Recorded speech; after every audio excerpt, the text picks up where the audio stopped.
I'm Sandy Williams, Williams Farm in Deerfield, Massachusetts. We're located in the Connecticut River Valley, raise 200 acres of sweet corn, and we also raise about 10 acres of pumpkins and squash. We sell 98% of our crop wholesale. We rotate with a neighboring grower because it's, when you're raising 200 acres of sweet corn, it's hard to rotate on your own farm and still raise that many acres. So we're in with another farmer. He goes on with potatoes for 2 years, and then I go on with corn for up to no more than 4, and then it's back to potatoes again.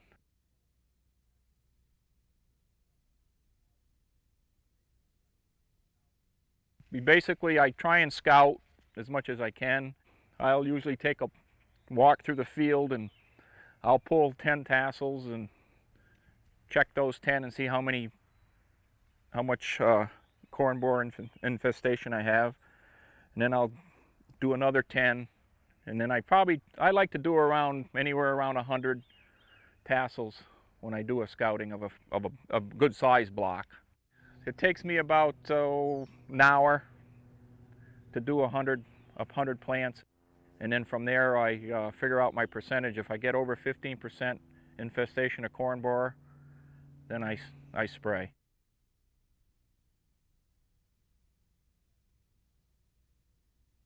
This is a Powell sprayer that we use for control of European corn borer and the control of earworm on our farm.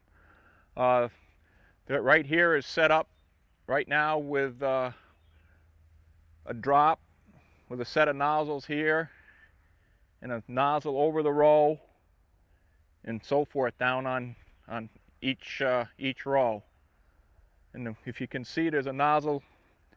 Each row has 2 nozzles, one on each side, and that's what we use for the control of European corn borer. The nozzles that we use are a hollow cone nozzle.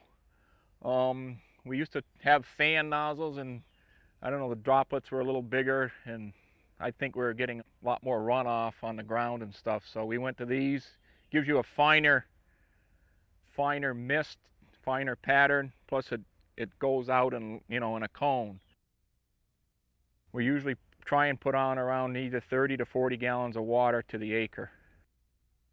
We put out spray cards. When we use these spray cards for coverage, we just clip them on the plant with a clothespin or whatever, so they'd stay on the plant. Every little drop that hits the card will leave a little dot, so you can see what kind of coverage you're really getting. If we did not spray the corn for corn borer, the general public does not like bugs. I mean, they won't buy the corn. And then, I don't know, I think, if you get a 35 or 40% loss in your ears, you'd be out of business in no time, because that's, you can't sell that kind of stuff. I would like a 95% saleable product to the public. Some years you don't have to spray if you don't have any pressure, but most of the time you do.